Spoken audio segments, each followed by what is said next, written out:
okay? Holding up okay? Yeah.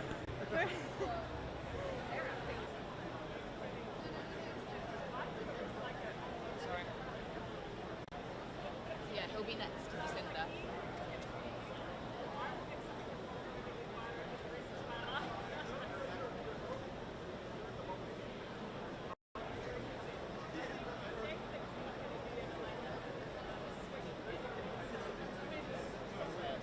By the way.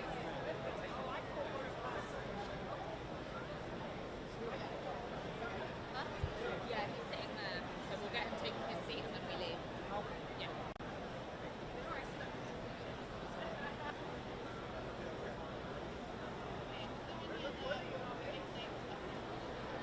Like Jacinda. And then Jason.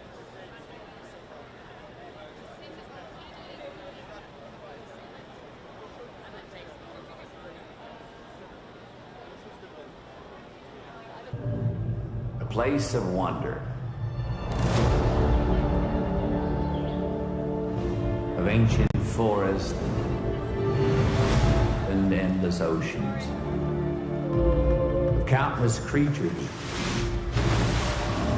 great and small, but also a planet on the brink. Climate change is happening in the world today. If we don't do anything, we risk leaving nothing behind for future generations. For too long, we've asked the question, who's going to save us? Now, we have our answer. Because when the stakes are highest, that's when heroes rise. We have the ideas, we have the means, and we can make a difference. These are the real action heroes. And they're racing against time with one goal. To change our world for the better. Giving up is not an option. The only way we can win this battle is together. This is about more than saving the planet. This is about saving ourselves. They're leading the way. And their momentum is unstoppable. Rose.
Please welcome to the stage our host, CNN's Chief International Anchor, Christiane Amanpour.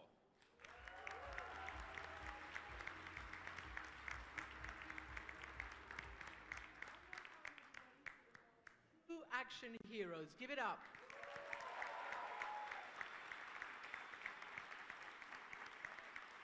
And I really don't know how I follow that, but good afternoon anyway. I'm delighted to welcome you to the Earthshot Prize Summit Impact Assembly. Welcome. It's filled with dye, it's filled with microplastics, and it's filled with human inequity. A few champions embody that spirit of optimism and purpose more than the man behind it. For our final conversation, then, please welcome founder and president of the Earthshot Prize, His Royal Highness Prince William.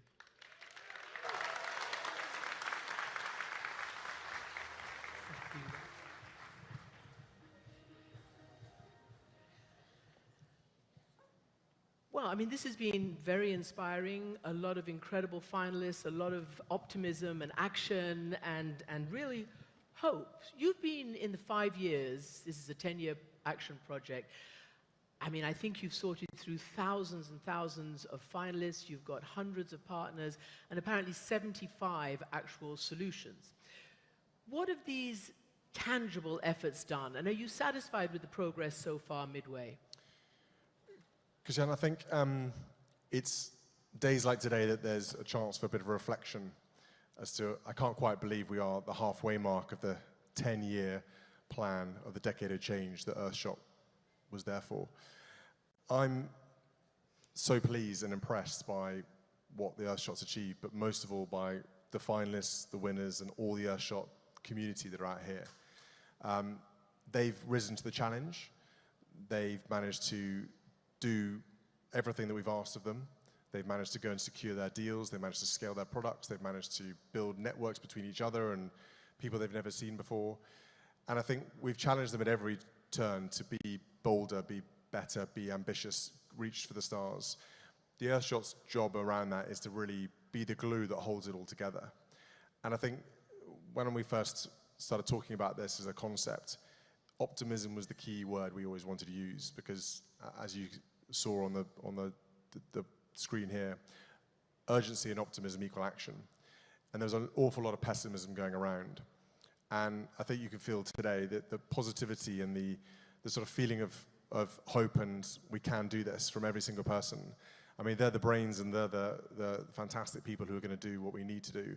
And they're going to bring the planet into a better, healthier state than it's ever been before. So, you know, the transformational impact that these guys have had has been truly phenomenal. But we are only halfway, and we've got another 5 years to go. You've touched on not just the optimism and the impact, but also essentially the community. It is a community that believes in the same thing and is motivated. I know you believe in the power of community. Tell me a little bit more about that, not just for Earthshot, but in general. Yeah, I think this space needed somewhere to come together. It was very fragmented, and I think for those who want to do good and those who feel they can, and as most of the solutions are highly commercial, this is not a philanthropic activity, you need to find that space, that community where everyone can feel that they've got the space to grow, they've got the support, and they've got the direction. Many of these guys and girls, they've got incredible solutions, but might need a little bit of help over here. They might need a bit of mentoring over here. They might need an introduction over here. The Earthshot provides that family to allow them to go on and be the best they can be. I'm interested in the inspiration and the motivation behind you taking on this mission, essentially. It is a mission. Today there was an amazing picture that's gone viral all over the UK of you standing at the statue of Christ the Redeemer, and they compare it to your mother standing there back in 1991, I want to think it was that year. And she, of course, was prominent in basically in humanitarian activities and mine clearing. But your father also was prominent, and some would say, many would say, ahead of the curve on climate, environmental conservation. Did he motivate you, inspire you? Because it's interesting to know how you got to this point. I think it's a combination of all of that. I'm very lucky to be in this position and use my platform for good.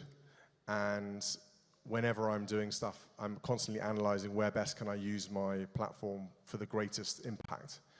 And talking about the Earthshot was always an idea that positivity and a positive message to anyone brings out the best in them. there's a lot of negativity, a lot of telling people off, don't do this, don't do that. It doesn't work. And as you can see, you give the right people the right tools and resources, they flourish, and the impact they can have is truly phenomenal. What about storytelling? One thing I, as a journalist, see is that many powerful leaders, both political and, in fact, industry leaders, tend to roll back climate progress, tend to demonize it, weaponize it, let's say. Obviously, they have a vested interest, but do you think there's a dearth of this kind of storytelling that we've heard today, these kinds of positive reinforcements? And I wonder what your view is on that, and what you tell your own young children about climate and planet care. I think exactly on that last point, Christiane, it's really important that the next generation believe there is change coming and there is hope that things can change and get better. I've always believed in that positivity and that positive message. But I think I'm inspired by these guys. That's what gets me up in the morning when I think about Earthshot. That's what's given me the motivation and the energy to keep going. And the community that's come around them has been truly phenomenal. I'd like it to be bigger, and at many points this is a rallying call for those businesses and those people who out there who may not have had contact with the Earthshot Prize before, may be interested. They need to come and meet these people, because once you've met them and you've heard them, you realize this is not anything that's it's not philanthropic, it's not a nice thing to have. They're commercial products that are going to make life better. They're going to create jobs, they're going to do incredible things for the planet, and they're going to make our lives better and healthier. You and the Princess of Wales are also you have another big project, which is mental health. And I ask this in view of the children, your children, the world's children, who are forced to watch on their iPhones wars, wildfires, destruction, all sorts of really difficult things that has affected them a lot. We even hear about children, because of the climate disaster, not wanting to grow up and get married and having a family of their own. What do you think about trying to mitigate that fear for them? Is it something like the Earthshot? Is it the hope that you can tangibly show people, the action? Definitely. Again, I think a world without hope and a world without positivity is a pretty depressing place. And I think it's really important that we produce solutions. We don't just talk about things the whole time, we're actually producing solutions. And these finalists, these winners, are producing solutions that we all need to see and hear. Climate anxiety is a real thing. Yeah. I hear about it wherever I go now. Lots of younger generation are saying, well, what kind of a planet are we going to inherit? And I think that message needs to go wider and louder, and the younger generations need to be heard more. I mean, I had a fantastic session with the youth of all parts of the world dealing in the environment, and their message was very strong, which is that please let our voices be heard more. And we don't want to be a box ticked. We want to be actually heard and hear and seen and listened to. And again, that inspires me, but I've got to find out ways to help them be seen and heard more, because there's a lot of noise out there, as you hinted at, and we have to find ways for these brilliant people who are going to ultimately save us and the planet to restore and protect ourselves. We have to find a way to allow them to be heard more. So you know that you're somebody that people all over the world look to, they follow your every action, every word, including some of the stuff you've been doing recently publicly. I've watched with great interest the encounter you had with the great writer and producer Eugene Levy. And you talked about a lot of things, and it looked to me like you were humanizing the monarchy, and it was very interesting to hear where you focused. But something that drew a lot of interest was when you said to Eugene, I think it's safe to say that change is on my agenda, change for the good. I embrace that and I enjoy that change. I don't fear it. And you went on to say, I want to make sure that this is a job that impacts people's lives for the better. I want to create a world in which my son is proud of what we do.